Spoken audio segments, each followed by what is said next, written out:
शुरू अल्लाह के इसम बरकत नाम से, जिसके कब्जा कुदरत में कुल कायनात की जान है, जो कुल कायनात का खालिक है, मालिक है, राज़िक है।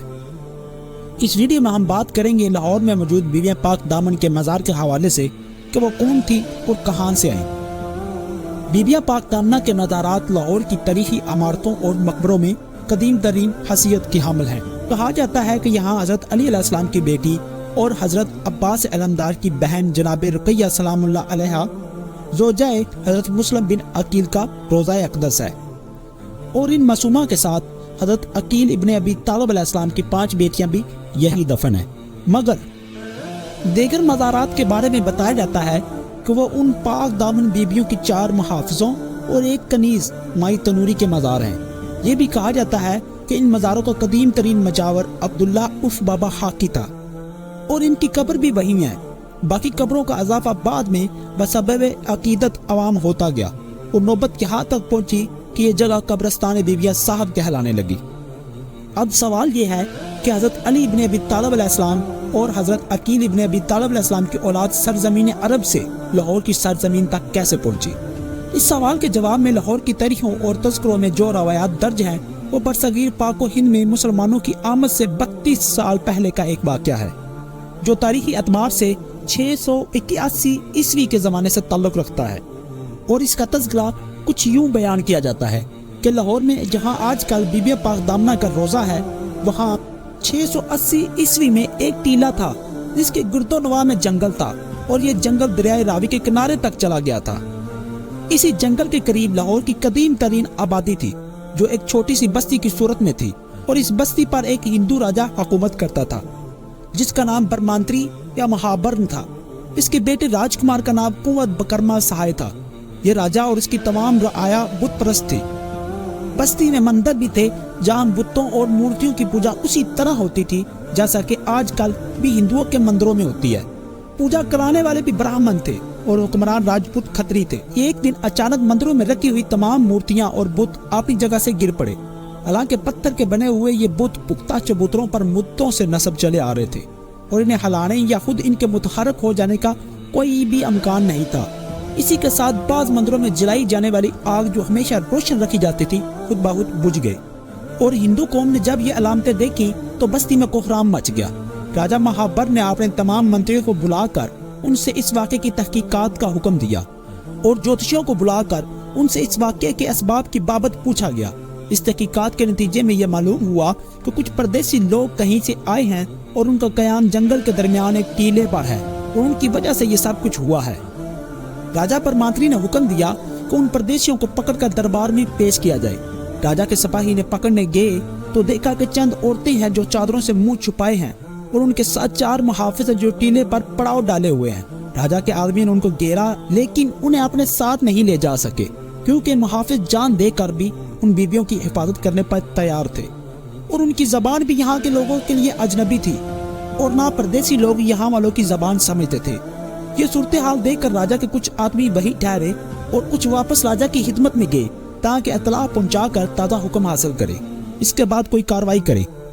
राजा ने फिर अपने बेटे राजकुमार कुंवर बकरमा सहाय को भेजा और हुक्म दिया कि परदेशियों को गिरफ्तार करके दरबार में पेश करे।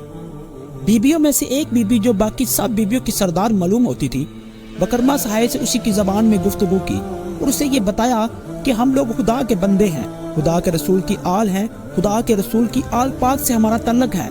करबला में रसूल खुदा का नवासा शहीद हो गया है और रसूल अल्लाह की आल पाक को कैद किया गया है। हम लोग अपने वतन मदीना भी नहीं रह सके और बेवतन होकर हिजरत करके यहाँ पहुँचे हैं। हम किसी को सताने के लिए नहीं आए बल्कि पनाह लेने आए हैं। हमें यही पड़ा रहने दो और अगर तुम्हें ये मंजूर ना हो तो हम कहीं और चले जाएंगे। बीबी साहब को अपनी जबान में बात करते सुनकर राजकुमार बहुत हैरान हुआ और उनकी गुफ्तगू का उस पर बहुत असर हुआ। उसने मजीद इस्तफसार हाल किया तो पता चला कि बड़ी बीबी का नाम हजरत रुकैया बिन्ते अली अलैहिस्सलाम है और उनके साथ अकील इब्ने अबी तालिब की 5 बेटियां जो बड़ी बीबी की नंदे यानी उनके शोहर की बहनें हैं।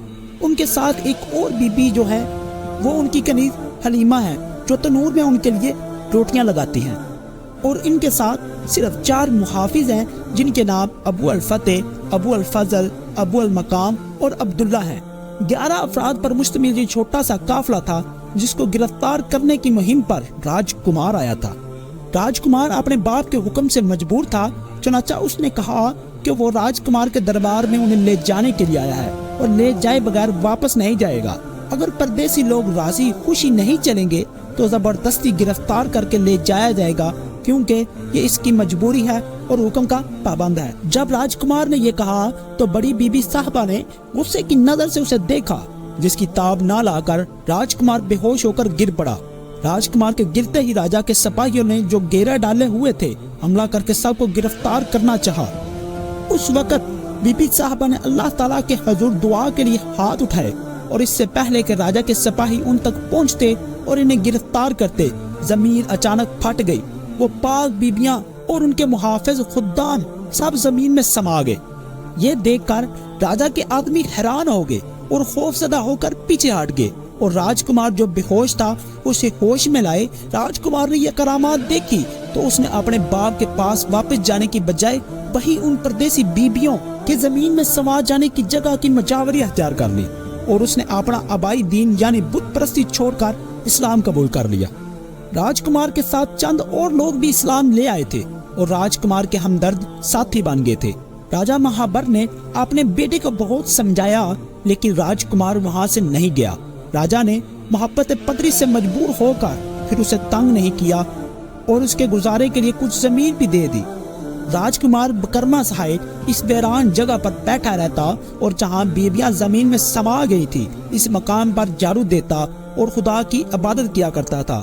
اس نے بیبیوں کی قبروں کے نشانات بنائے، اور کہا جاتا ہے کہ بڑی بی بی صاحبہ اس سے گفتگو کیا کرتی تھی اور زمین میں سے راجکمار کو ان کی آواز آ جاتی تھی، اور جو بات وہ پوچھتا تھا اس کا جواب بھی اسے مل جاتا تھا۔